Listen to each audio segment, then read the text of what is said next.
Eh ben, bienvenue du coup à Frames Lyon. C'est sympa d'être venu malgré tout ça et d'être tous là, ça nous fait très plaisir.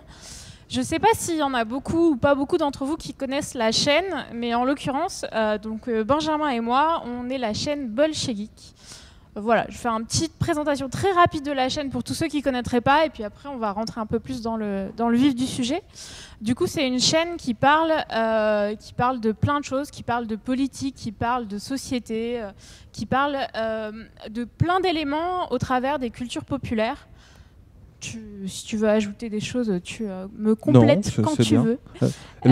Si on peut, juste par curiosité, est-ce que vous pouvez lever la main ceux qui connaissent la chaîne, s'il y en a? Il y en a. Ah, quand même, il y en a. Ok, très bien. Merci. Voilà, donc c'est une chaîne qui a commencé en 2014, au départ plutôt de manière un peu hobby, un peu en dilettante, et puis depuis à peu près 1 an et demi, on commence à essayer de la professionnaliser. Maintenant, on a Benjamin qui bosse dessus, qui est donc maintenant vidéaste à temps plein, donc pareil, on essaye de développer un peu tout ça, différentes. Vu qu'il y a différentes approches formelles aussi dessus, plein de choses un peu différentes. Mais les vidéos les plus récentes, elles sont plutôt de l'ordre de l'essai en fait. C'est de l'essai vidéo qu'on fait. Voilà, avec un style qui est un peu reconnaissable entre guillemets parce que c'est un style qui est très mash-up. Donc sur les vidéos de la chaîne, il faut vous attendre à des vidéos longues avec énormément d'images, avec beaucoup d'extraits, beaucoup de blagues aussi. De blagues nulles. De blagues nulles. Faut s'y attendre, faut être préparé à ça. Voilà. Et puis donc du coup sur les prochaines vidéos aussi, comme je vous disais, une approche qui essaye de devenir de plus en plus pro, et donc pour ça on essaye aussi d'engager des gens avec qui on peut travailler. Ça peut être des réalisateurs, ça peut être des cadreurs, ça peut être un dessinateur, enfin on va vous en reparler un petit peu au fur et à mesure de cette petite présentation. Mais tout d'abord, on va vous proposer de regarder une vidéo qui dure à peu près une dizaine de minutes, qui est déjà sortie sur la chaîne, pour vous donner un petit peu une idée de ce qu'on peut proposer. C'est une vidéo qui parle notamment du Witcher et qui s'appelle La tragédie du Witcher. Oui, vous allez voir celle-là qu'on a choisie parce que c'est une des rares qui est courte. Donc là, au niveau durée, c'est pas du tout représentatif. Et après, comme on l'avait dit sur les réseaux sociaux, on avait vu avec les gens de Frames pour qu'il y ait un peu d'exclus quand même. Mais comme on a un calendrier un peu compliqué, on n'a pas pu vous pondre une vidéo finie spéciale pour ce soir. Donc on va vous passer la première partie ensuite de notre prochaine vidéo et vous allez la voir à l'état vraiment de travail. Elle sortit vraiment, l'export on l'a fait tout à l'heure, donc c'est vraiment pile poil là où on en est de la production de la vidéo. Elle sentira bon le pain chaud qui sort du four mais pas fini de cuire. Et là, vous verrez justement, c'est une vidéo où on a justement filmé des scènes, ce qui n'est pas forcément le cas de toutes nos vidéos. C'est une vidéo où il y aura un illustrateur aussi qui va bosser, mais là, vous n'avez pas encore les illustrations, etc. Donc, on vous expliquera tout ça après. Voilà, vous aurez ces deux choses-là. Voilà, l'idée c'est un peu de discuter tous ensemble de comment on construit en fait les vidéos sur la chaîne, comment on produit des vidéos sur YouTube aussi de manière générale. Si vous avez des questions là-dessus, on pourra discuter de tout ça tous ensemble. On l'a déjà vu sous toutes les coutures. En nouvelles, en romans, en jeux vidéo, en BD, en téléfilm, en série. Le ténébreux, le dur à cuire, le tourmenté, le pince sans rire, le sexe symbole. Gwynblade, le boucher de Blaviken, celui à qui l'on jette des coins, il est connu comme le loup blanc. Mais de quoi Geralt de Rive est-il le nom? Say my name. Yes, yes, yes. You never get involved. Except you actually do all of the time. Pour celles et ceux qui ne seraient jamais venus déloger de leur grotte pendant tout ce temps, Geralt est ce qu'on appelle un Witcher ou un sorceleur selon les traductions, c'est-à-dire un mutant qui gagne sa pitance en dégommant des monstres et créé par l'écrivain polonais Andrzej Sapkowski en 1986. I'm the guy who's guilty as charged. Yes you are. Bien qu'il traîne ses guêtres dans un univers de fantasy, il se rapproche d'archétypes qu'on trouve plutôt dans le western par exemple, le voyageur solitaire et taciturne débarquant en ville pour y collecter quelques primes. Mais archétypes qu'on trouve aussi dans un autre genre associé au western. D'une certaine façon, The Witcher est un univers de fantasy noir, en français dans le texte, pas au sens de la dark fantasy, mais bien du polar noir, et plus spécifiquement du hard-boiled, ainsi décrit par Georges Duhamel. L'immoralité côtoie les beaux sentiments, l'esprit est rarement conformiste et les policiers sont aussi corrompus que les mafieux. Ce qui compte est l'action, la violence, l'angoisse, les états d'âme qui se traduisent par des gestes, la passion sans frein et la haine, le tout débouchant sur de l'humour et une nuit blanche. Ce qui permet à Geralt d'avoir plus en commun avec le détective privé Philip Marlowe qu'avec Aragorn, outre leur profession, c'est un univers plus réaliste ou matérialiste, plein de crimes, de misère, de racisme, de sexisme, des rapports de classe, d'idéologie ou d'enjeux de pouvoir. Ils en font des personnages désabusés, à l'individualité forte, souvent cyniques mais luttant pour conserver leur éthique dans un monde profondément amoral. Et ils n'ont pas dominé que la culture populaire américaine, mais aussi celle des pays post-soviétiques dans les années 90. Personnages parfois qualifiés d'anti-politics, dégoûtés qu'ils sont, à l'image de ces sociétés, des grands idéaux comme des promesses du monde libre. Le monde est merdique, et quand on essaie d'y remédier, eh ben c'est pire. Geralt étant un de leurs plus éminents représentants, pas étonnant qu'ils ne veuillent plus s'en mêler. Cette tension entre la volonté de ne plus prendre parti et l'impossibilité de ne pas le faire est dans l'ADN du personnage jusqu'à sa toute fin. Son charmant sobriquet, le boucher de Blaviken, lui vient littéralement d'une fois où il avait juré de ne pas prendre parti, et où il l'a fait. Et pourtant, il a tout pour s'y tenir. La neutralité est dans le serment des Witcher.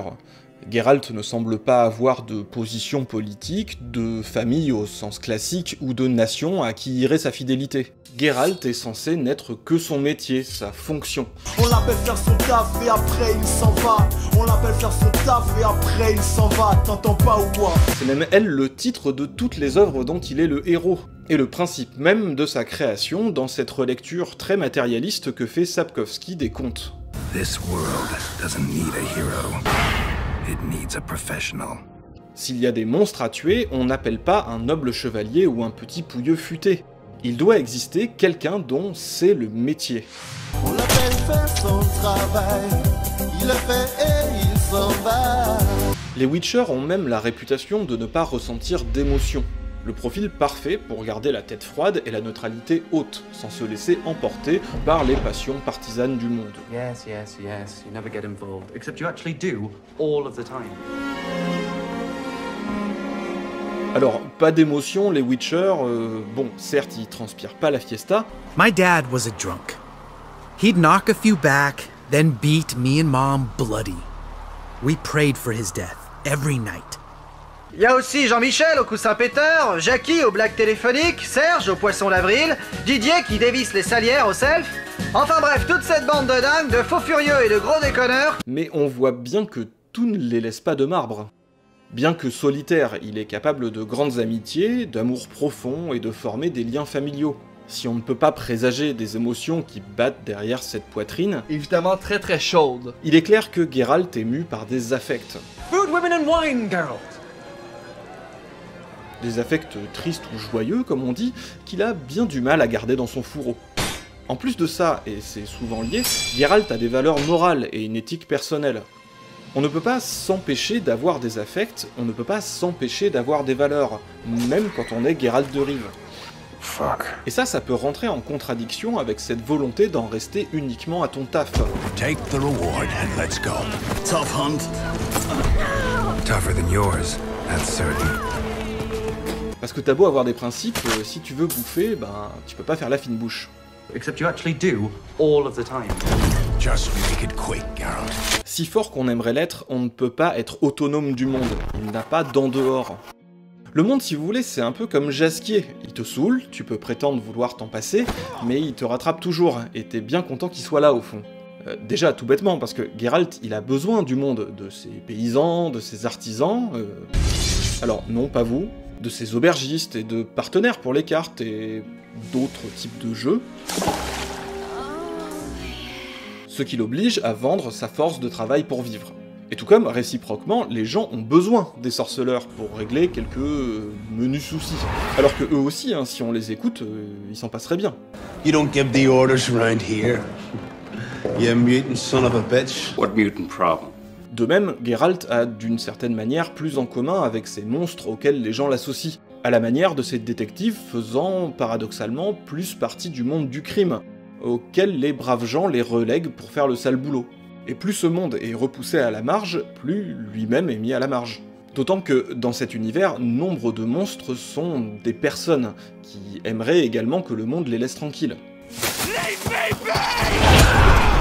Et Geralt, c'est pareil. Et il peut demander tant qu'il veut, mais pas plus qu'il n'a choisi d'être amené enfant à Kaer Morhen pour subir des mutations et embrasser cette profession.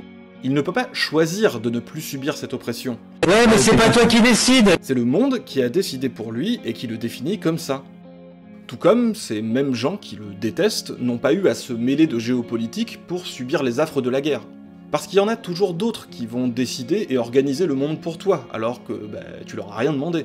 Comme disait Montalembert, vous avez beau ne pas vous occuper de politique, la politique s'occupe de vous tout de même. Ou comme Denis Langlois l'expliquait aux mômes, c'est pas un jeu où on peut crier « Pousse, je ne joue pas, laissez-moi tranquille ». Fuck. Bon, si ça peut vous remonter le moral, c'est réciproque.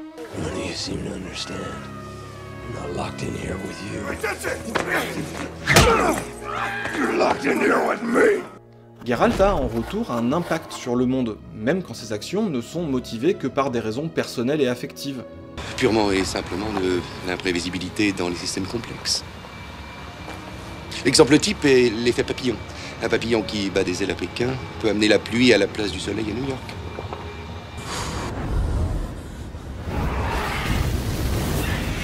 Et le pire étant que c'est le cas même quand on choisit de ne pas agir.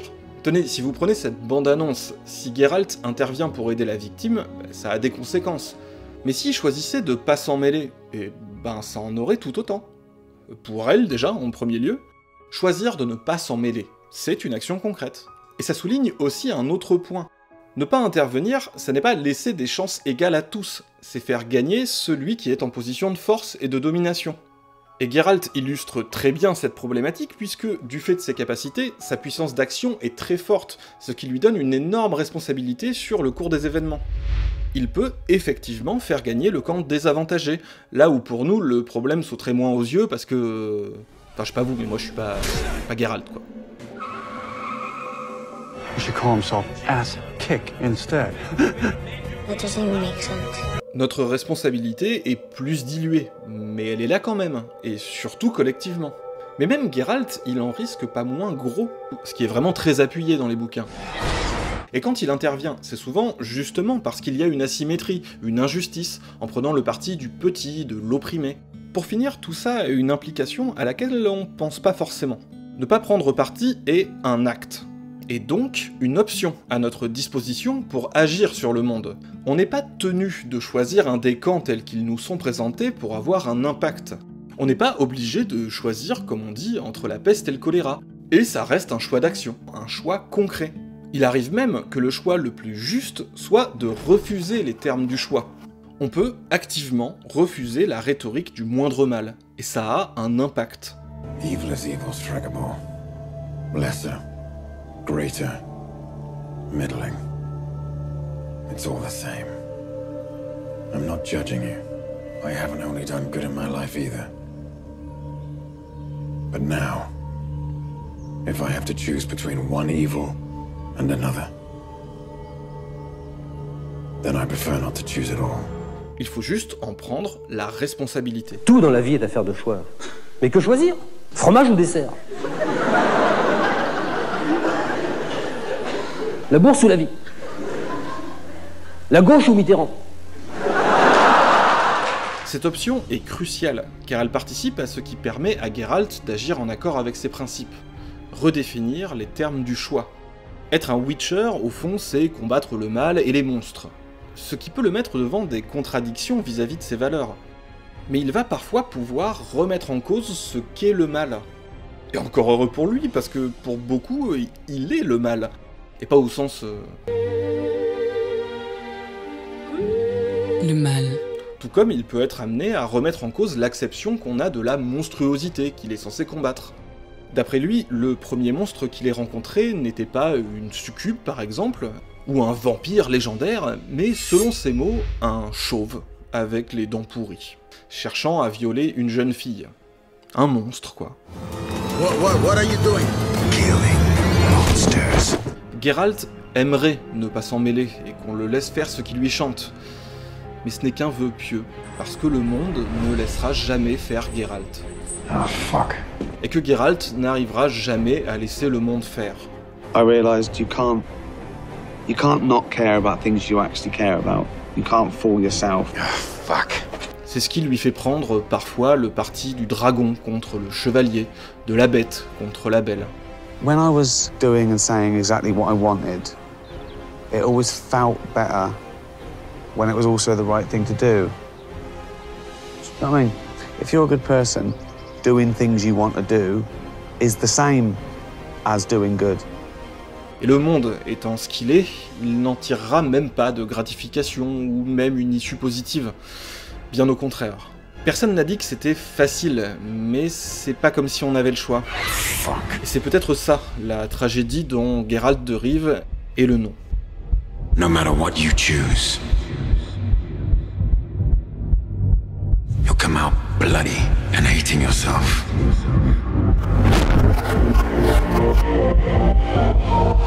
Hating yourself.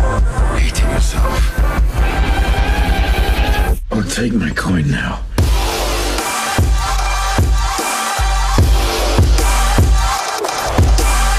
Merci. J'ai coupé un peu abruptement parce que sinon c'était 20 secondes de techno, parce que c'est les 20 secondes pour mettre les trucs à la fin sur YouTube, des vidéos suivantes. Donc je me suis dit que j'allais vous épargner ça. Je vous présente juste ce qu'on va vous montrer là. Donc qui sera donc une vidéo version pas finie, mais qui est une vidéo sur laquelle on bosse depuis un moment parce vous verrez, on a été tourné dans des lieux. Donc c'est grâce justement aux gens qui soutiennent sur la chaîne qu'on peut avoir justement quand on en a besoin un cadreur éventuellement. Il y aura aussi un illustrateur sur cette vidéo. Donc par exemple vous verrez que j'ai un carnet dans cette vidéo et il y aura un jeu d'illustration avec ce carnet. Donc là vous ne verrez qu'une feuille bleue dans le carnet. Je vous ai mis une petite indication en Comics sans MS pour vous dire quand en fait il y aura une illustration super stylée. Elle n'y est pas. Les images ne sont pas étalonnées, il n'y a pas de mix son, etc. Donc c'est vraiment, vous allez voir du travail en cours en fait. Et après on va essayer de vous expliquer un petit peu ce qu'on essaie de faire avec ça, comment on essaie de le faire même en termes de production, c'est-à-dire avec quel temps, quel sous, quelle difficulté, etc. Parce qu'on s'est dit qu'à Frame c'était peut-être intéressant d'en parler parce que toute l'équipe est très impliquée dans la professionnalisation aussi des gens sur le web. Vous avez vu tous les partenariats, etc. et qui essaient de créer des liens déjà entre nous et aussi avec des institutions, des modes de financement, etc. Donc voilà, peut-être qu'on en touchera un petit mot de ça après. Est-ce qu'il y a autre chose à préciser? Il n'y a pas de musique, je vous en ai juste mis une au début pour que vous ne vous sentiez pas trop seul, mais voilà, il manque un certain nombre de choses ou les bruitages, etc., qu'il y avait dans cette vidéo juste avant et qui là ne sont pas présentes. Voilà. Le monde a changé si radicalement et nous courons tous pour le rattraper. Je ne voudrais pas tirer de conclusions hâtives, mais... Le dinosaure n'impressionne plus quiconque à notre époque. Il y a 20 ans, la résurrection d'une espèce tenait de la magie. Les jeunes d'aujourd'hui regardent un stégosaure comme un éléphant dans un zoo. Le cinéma et son industrie évoluent en permanence. Avec Jurassic World, c'est un film important de son histoire, Jurassic Park, qui fait sa mue.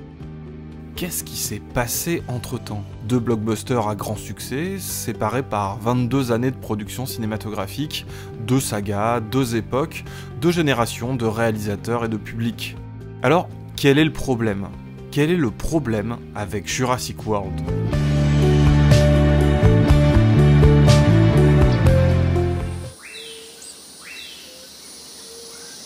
Reprenons là où tout a commencé.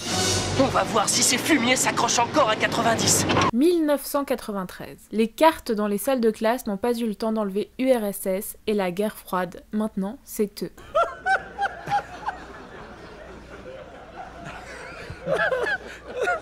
Un attentat frappe le World Trade Center faisant 6 morts. Pierre Bérégovoy, ancien ministre de l'économie de Mitterrand, ayant amorcé le tournant de la rigueur, est retrouvé suicidé. Nous avons aussi décidé de baisser l'impôt sur les sociétés.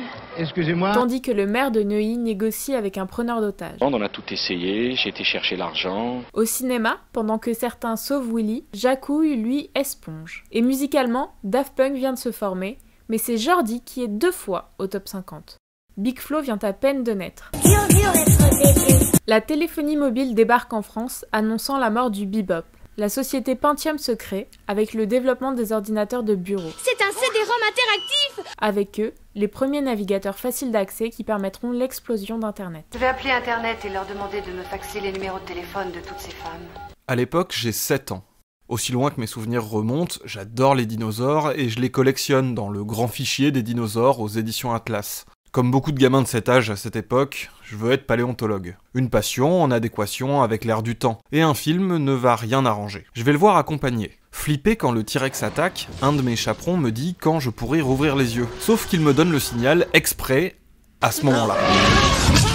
Je fais quelques cauchemars viteufs par la suite, mais on s'en fout. Je suis marqué au fer rouge comme rarement un autre film le refera de toute ma vie. Dans les années qui suivent, j'en chope les jouets, j'écris des fanfictions, et je le revois des dizaines et des dizaines de fois jusqu'à aujourd'hui.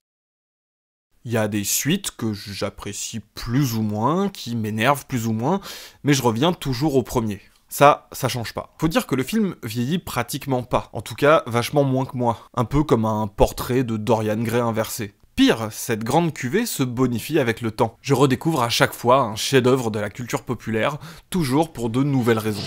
Oh mon Dieu, c'était déjà ma préférée quand j'étais gosse et je me rends compte maintenant que c'est la plus belle chose que j'ai jamais vue. 2015. Merde.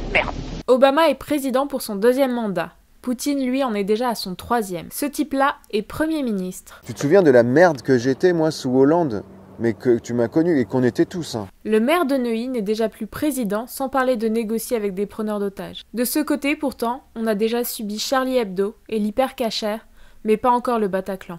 Big Flo a bien grandi et sort son premier album, mais le numéro 1 est un morceau qui imite les années 70-80, et le cinéma s'apprête à faire de même. Le gamin qui trouvait à juste titre qu'un Raptor « C'est juste comme une grosse dinde » ressemble à ça, et John Hammond est mort il y a moins d'1 an. La plupart des Français ont un smartphone dont le processeur est des dizaines de fois plus puissant que le premier Pentium. J'ai l'impression qu'on vit tous un peu dans Black Mirror. Et Internet a 3 milliards d'utilisateurs qui peuvent ainsi regarder ça. J'ai alors 29 ans, je ne suis ni paléontologue, ni le gamin que j'étais. À en juger par mon look et mon état d'esprit, j'ai été influencé moins que je le croyais par Alan Grant, et peut-être un peu trop par Ian Malcolm. Vous êtes passé de capitaliste à naturaliste en 4 ans ? C'est une prouesse. La franchise Jurassic Park revient sous un autre nom, et j'y vais un peu à reculons. La promo du film m'a laissé tiède, comme si ça s'adressait pas vraiment à moi. Et pour le coup, elle m'a pas menti. Je déteste. Mais ça aussi, tout le monde s'en fout. La nostalgie est un truc extrêmement puissant, et donc dont il faut se méfier. Une des choses que tous les êtres humains ont en commun, peu importe leur culture et leur époque, c'est le fait de ressentir de la nostalgie, soit une espèce de sentiment de regret des temps passés. C'est un peu difficile à expliquer, mais vous comprenez c'est quoi de la nostalgie parce que vous n'êtes pas complètement con. Est-ce qu'il y a de la nostalgie dans ma détestation de Jurassic World ? Sans doute. L'original est quelque part préservé dans l'ambre de mon regard d'enfant. On sera toujours plus indulgent avec ces films qu'avec ce qu'on propose maintenant à nos yeux d'adultes blasés. Il y a les films qu'on revoit juste pour le trip nostalgique, plus ou moins aveugles à leurs défauts. Il y en a même qu'on n'ose pas vraiment re-regarder, histoire d'en préserver le souvenir, craignant souvent à juste titre que, peut-être, c'était un peu de la merde. Cependant, il n'y a pas que ça. Jurassic Park est un film largement considéré comme tenant encore la route. S'être révélé assez solide cinématographiquement et riche thématiquement pour être vu et revu avec des yeux nouveaux dans des époques nouvelles. On peut changer soi-même sans perdre sa trace, sans avoir besoin d'enfiler ses lunettes d'enfant pour le rendre supportable. Mais surtout, le cinéma, lui aussi, a changé. La nostalgie est justement un élément sur lequel Jurassic World essaye de jouer, comme c'est la tendance dans le cinéma de divertissement de ces dernières années. Lors de périodes de récession économique aux États-Unis, donc des moments où la vie était plus difficile et plus stressante, les gens semblaient avoir un plus grand intérêt pour des produits de consommation à valeur nostalgique, genre Shrek 23. Suite vraie ou fausse, reboot, remake, préquel, franchise geek, adaptation live-action, voire pure reconstitution en laboratoire de cette époque fantasmée. C'est désormais par tout ça que les grosses productions sont dominées. Le but étant de proposer une jonction entre différentes générations, ramener le nouveau public vers d'anciennes gloires qui ont fait leurs preuves et dont on détient les stocks, tout en chopant par les sentiments et leurs marqueurs culturels ces nostalgiques qui ont désormais un pouvoir d'achat. Et le moins qu'on puisse dire, c'est que ça marche. Chaque fois que l'on présente un nouveau sujet, la fréquentation grimpe en flèche. Couverture médiatique internationale, visite de personnalités, regard du monde entier. Ça pourrait être un des premiers reproches à faire à Jurassic World, produit d'une industrie sans prise de risque, où ce qui compte est de se reposer sur des marques, des franchises qui supplantent le film en tant que film dans des sagas entières, au sein d'autres marques, elles-mêmes au sein d'autres marques, simple partie d'un ensemble économique interconnecté comprenant le produit film, mais aussi les produits dérivés au sens large, de merchandising, de jouets, de mugs, de menus, de partenariats d'images, de séries, de jeux vidéo, n'en jetez plus, la cour est pleine. La logique des blockbusters naît fin 70, début 80, on en a déjà parlé ici. Si Jurassic Park n'en a pas ouvert la boîte, son papa Steven, tout comme son tonton George, qui avait compris l'intérêt du merchandising au point d'admettre penser ses aliens pour la gamme de jouets, en sont des Pandores. Au point que leurs créations, fondatrices de l'imaginaire 80s, se montreront toujours rentables en 2015. Dans son épisode sur Carnosaur, l'équipe de Chroma explique comment en faisant entrer, pour notre plus grand plaisir, le film de monstres et d'aventures dans la culture mainstream, ces réalisateurs ont en partie signé l'arrêt de mort du cinéma de genre fauché, sans complexe et parfois subversif, qui était la colonne vertébrale de ces mauvais genres. Un monde qui, au moment de la sortie de Carnosaur, n'était pas au mieux de sa forme. Les films que faisait Corman, des films d'horreur, de SF, de monstres, avaient été récupérés par les studios qui en avaient fait des blockbusters. Un constat sur l'assassinat du cinéma de genre à petit budget décomplexé et contestataire des productions Corman par les studios et leurs blockbusters. Une victoire pour la contre-culture, mais une victoire peut-être à la Pyrrhus. De la même façon, je pourrais me plaindre du fait absolument sidérant que les dinosaures de 2015 sont éminemment moins bien branlés que ceux de 1993, ce qui est tout à fait vrai, et ce simple fait absolument grotesque nous dit beaucoup sur ce qu'est devenu l'industrie des effets spéciaux, sous-traités comme des pièces de bagnole à des boîtes sous-payées et surexploitées, prêtes à être jetées en mode Kleenex que le succès soit ou non au rendez-vous. Ça me ferait une bonne excuse pour dire que c'était mieux avant, quand c'était pas le tout numérique, que sous les murs de pixels on s'est brûlé les yeux et qu'on n'a pas trouvé mieux que les animatroniques de naguère. Après, c'est peut-être juste une question d'angle. Le fait qu'on continue à penser à Endgame, par exemple, comme à du cinéma classique, alors qu'à 90%, ça a beaucoup plus à voir avec du cinéma d'animation numérique. Paradoxalement, c'est Jurassic Park qui a enclenché, pour le meilleur dans son cas, mais dans le pire pour beaucoup d'autres, la révolution des effets numériques. Ultimately, the most important element that makes Jurassic Park CG so good is that the film uses a mix of both digital effects and practical effects. Le pire étant que Jurassic World, comme le Star Wars de la même année, prétendait revenir en arrière et promis pour l'argument marketing nostalgique des animatroniques qu'on n'a pas trouvé mieux, sauf que, dans le cas de nos dinosaures, c'était pour tant en faire en post-prod que ça changeait pas grand-chose au rendu final. Je le crois, monsieur. Il me semble bien, oui. Alors, je pourrais trouver prétexte à ma détestation dans ce qui n'est qu'un énième film commercial, car c'est le cas, pas comme mes films de quand j'étais petit, quand la baguette était à 1 franc. Je suis vieux. Sauf que Jurassic Park était déjà ce qui se faisait de plus grande production commerciale, et que Jurassic World, comme cette industrie, est aussi le produit de Jurassic Park, avec juste 22 ans de dérive génétique, c'est-à-dire que quelque chose était déjà présent dans son ADN. Sans oublier que ce sont les mêmes Spielberg et son studio Amblin qui sont derrière Jurassic World. Le produit, 2 décennies plus tard, d'un capitalisme du divertissement qu'il avait lui-même contribué à modeler. Au point que c'était déjà un des sujets de Jurassic Park, et que, on va le voir, c'est aussi un des sujets de Jurassic World. Car oui, et c'est important, comme une créature nous ayant échappé et ayant atteint la conscience d'elle-même, tout ce qu'on vient de dire, Jurassic World le sait et Jurassic World le dit.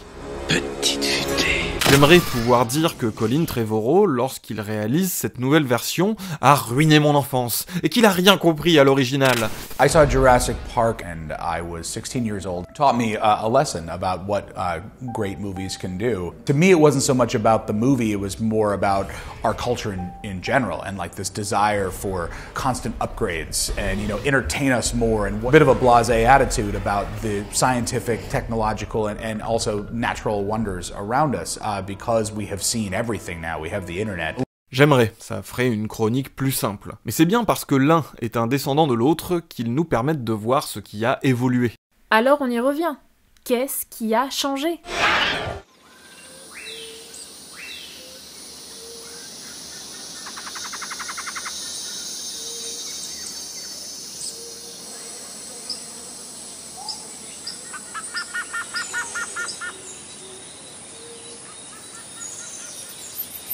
And I think it became reassuring to them how emotional the scene could be. C'est à moi forte, Johnny. C'est le dernier rayon de soleil. Merci monsieur, c'était très émouvant. Voilà, merci. Donc voilà, de ce brouillon de première partie de notre prochaine vidéo, donc qui mélange, comme on fait d'habitude, donc beaucoup d'extraits de films, d'extraits d'archives d'époque aussi. Enfin, je pense qu'elle va être assez caractéristique de ce qu'on essaie de faire.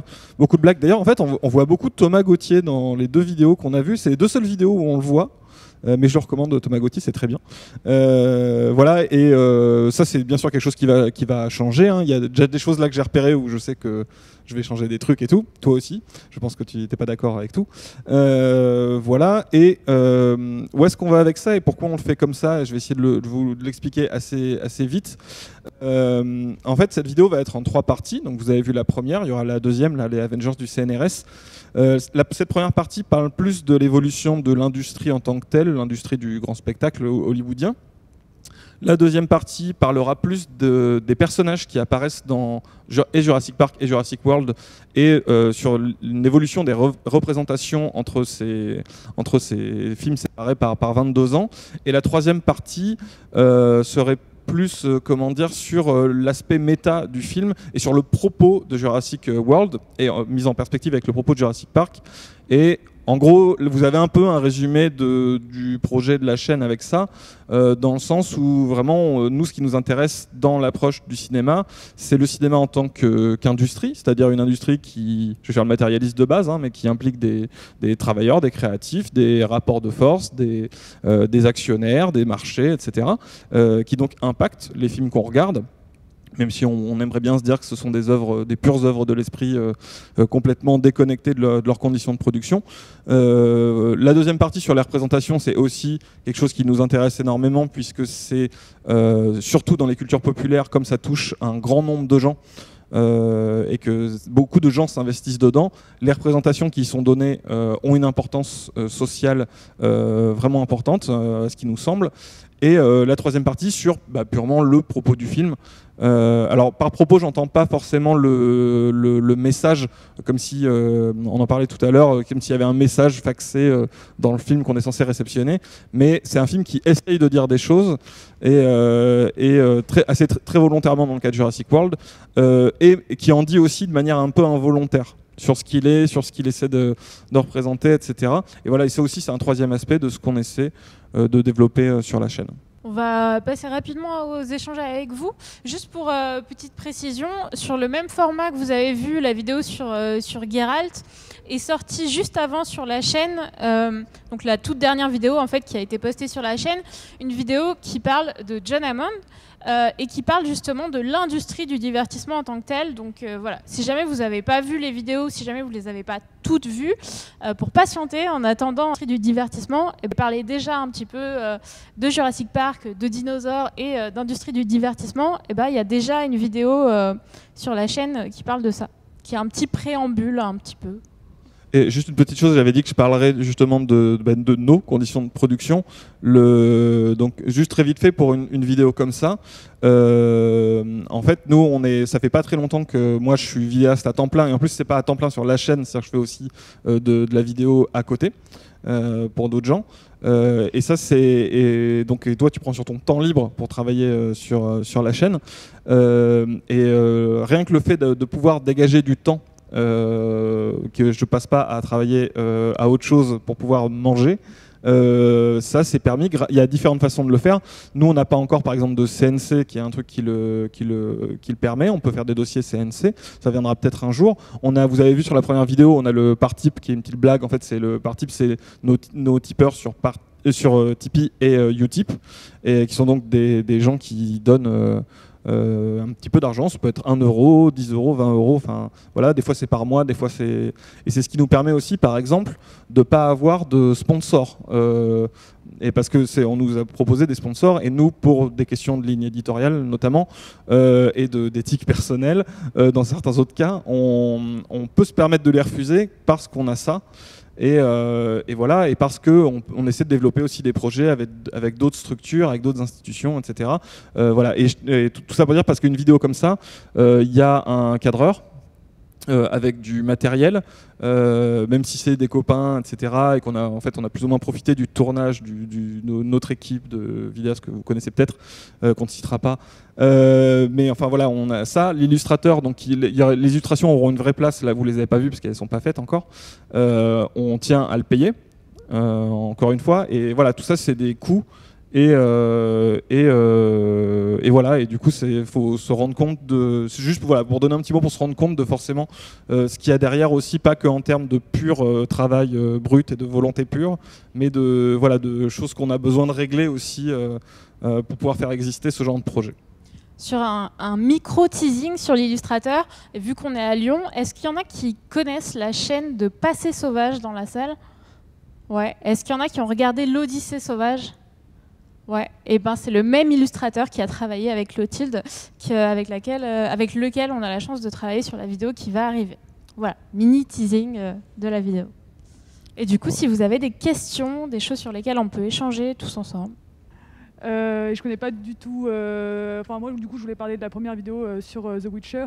Et du coup, la question, c'était, vous n'avez pas du tout parlé du fait que, ou peut-être je m'en souviens pas, que c'est finalement le pouvoir et la responsabilité, elle appartient à un individu, de fait qu'il a, je connais pas, mais il a des pouvoirs, c'est une sorte de mutant, etc. Mais est-ce que vous ne trouvez pas qu'il y a peut-être quelque chose de critiquable dans le fait que c'est lui et lui seul qui a cette responsabilité et pas une collectivité ou quelque chose comme ça? En fait, ce qu'on essayait de faire sur ce genre de format, c'est de trouver un angle très précis. Et là, c'était l'angle du rapport du personnage à son monde et à l'action. Mais effectivement, je suis d'accord sur le fait qu'effectivement, en fait, finalement, c'est un peu en filigrane. C'est-à-dire que lui, toute la question de son action est purement individuelle. Et c'est ce qu'on dit sur le fait qu'il a une puissance d'action qui est forte, parce que comme il a des super pouvoirs et qu'il est super fort, parce que c'est un héros, effectivement, il peut changer la donne très très vite. Et c'est pas quelque chose qui présente des formes d'action collectives, même si en fait ça existe dans le livre et même les jeux, il y a quand même, on voit quand même les rapports de force entre des puissances. Même dans la série, il y a une scène qu'on a appris où il y a les mineurs contre les gardes, etc. C'est présent, mais ce genre de personnage-là, en fait, comme le Witcher, on a repris un terme qui s'appelle ce qu'on appelle un libéral anti-politics. C'est en fait ce que vous avez dans les westerns, les films noirs, etc. Mais c'est ce que vous avez dans les GTA ou des trucs comme ça. Toujours ce personnage en fait qui est tout seul et en fait qui refuse d'essayer de se mettre avec d'autres pour changer la société. Et en fait, c'est un archétype. C'est-à-dire que après, effectivement, on pourrait trouver ça critiquable et vouloir peut-être trouver que ça manque un petit peu de se mettre avec d'autres pour changer les choses. Mais c'est le principe de ces personnages de western, etc. C'est toujours le mec, il arrive en ville, il y a un problème, il règle le problème et il s'en va à ce moment-là. Et en fait, les contre-exemples sont un peu compliqués. J'ai un exemple en tête, c'est Mad Max Fury Road. C'est-à-dire que le personnage de Mad Max, c'est un peu ça à la base aussi. C'est-à-dire que c'est un peu le solitaire, c'est un peu le shérif, quoi. Même si c'est du post-apo, et c'est du post-apo qui ressemble quand même vachement à du western. Et le Mad Max Fury Road, il y a eu un shift quand même qui s'est passé, c'est que c'est un film qui le présente lui comme ça. Il veut pas participer avec je vais pas vous spoiler le film plus que ça, mais il veut pas participer, il veut pas se lier avec les autres, etc. Il est obligé de le faire parce qu'il a pas le choix. Et au final, c'est quand même un film qui présente justement les limites de ce genre de personnage et qui montre ce qu'il a à gagner à justement peut-être essayer de changer les choses avec d'autres plutôt que d'essayer lui d'être en mode survie H24 et à pas réussir à... Si par rapport à plus généralement... Comme à Geralt, quoi.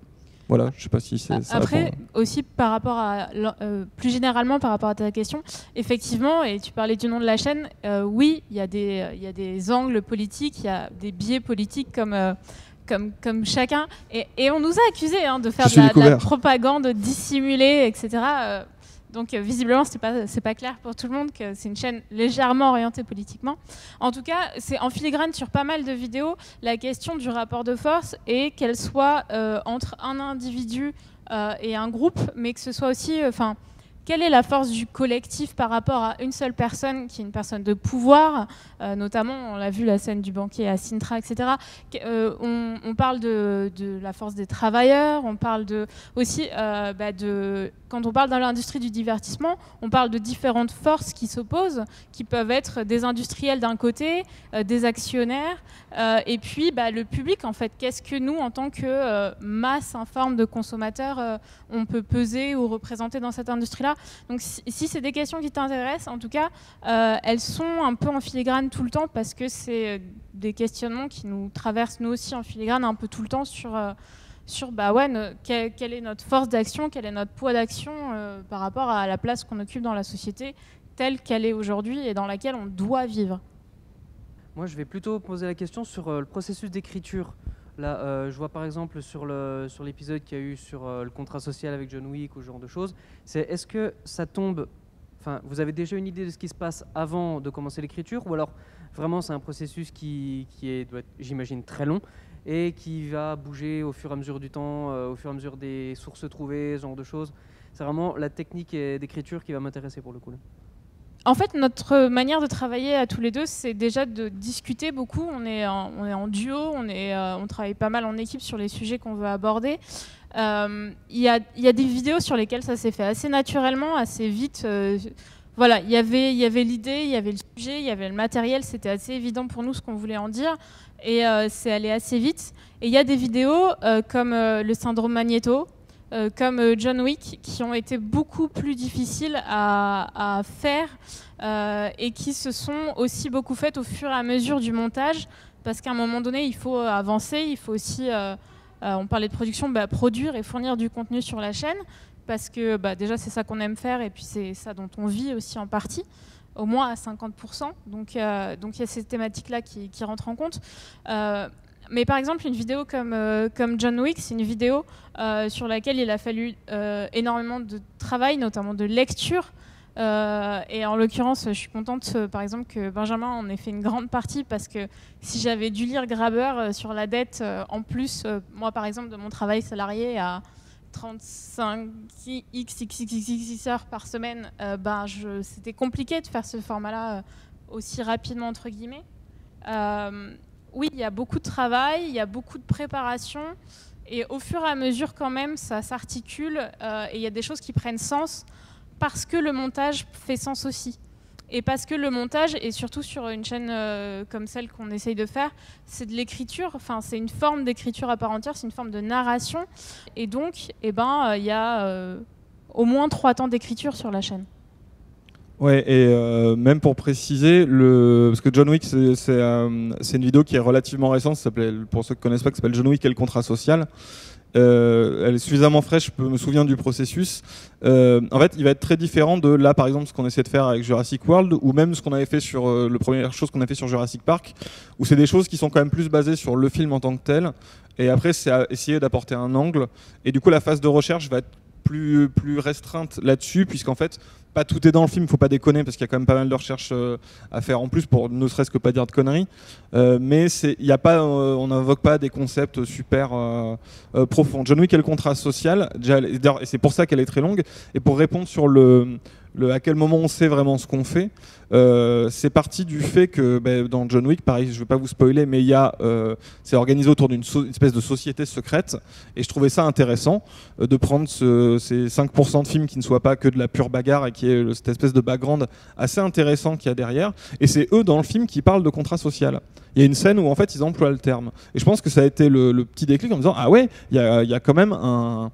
Ils essaient de faire un truc avec cette idée-là, qui est quand même une idée, bon, c'est de la philo que tu fais au lycée, quoi, mais c'est quand même un truc intéressant. Et à partir de là, tu lis sur le contrat social. Et moi, je voulais aller un petit peu plus loin que juste dire, bon, Rousseau, il a dit ça. D'ailleurs, en fait, on cite très peu de penseurs du contrat social, parce qu'on trouvait que juste, voilà, bon, ouais, j'ai relu le contrat social de Rousseau, j'ai fait, oui, ok, c'est très très cool. Mais pas tout le monde connaît, mais c'est des trucs qu'on peut expliquer assez simplement et aller un petit peu plus loin. Et surtout, nous, on fait pas de philo, donc on peut pas rentrer dans ce débat-là. En revanche, on voulait pousser ensuite sur d'autres aspects du film. Ça nous a poussé justement à s'enseigner sur la monnaie, qui est un truc super important dans le film. D'où lire, voilà, on s'est basé sur David Graeber, qui est mort il y a pas longtemps d'ailleurs. C'est une très grande perte intellectuelle, qui est un bouquin de 500 pages sur la dette et la monnaie, qui est passionnant, mais qui est un peu ardu. Voilà, on s'est basé sur Frédéric Lordon et d'autres personnes qui pensent les institutions, l'État, etc. Ou aussi la violence, le problème de la violence de l'État, etc. Et ça, du coup, effectivement, là, c'est un processus qui est hyper long parce qu'en fait, quand on met le doigt dedans, c'est pas vraiment ce qu'on va y trouver, quoi.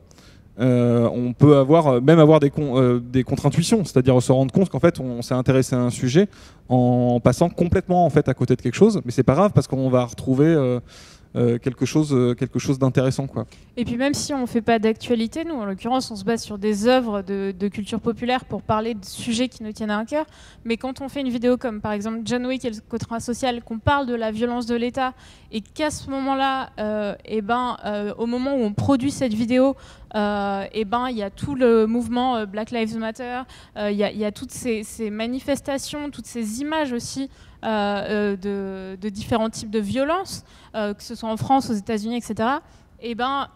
Ça bouscule aussi ton écriture, ça bouscule aussi la manière dont tu vas aborder ton sujet parce que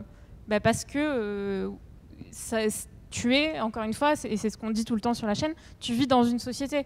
Donc il faut aussi que tu t'empares de ça pour en parler. On vous remercie. On remercie les gens de Frames de nous avoir accueillis, puis de nous avoir invités, même ici. Et puis le lieu, parce que moi je connaissais pas, donc c'est vraiment super cool de faire ce genre d'événements à ce genre d'endroit. Donc voilà, merci à toutes et à tous.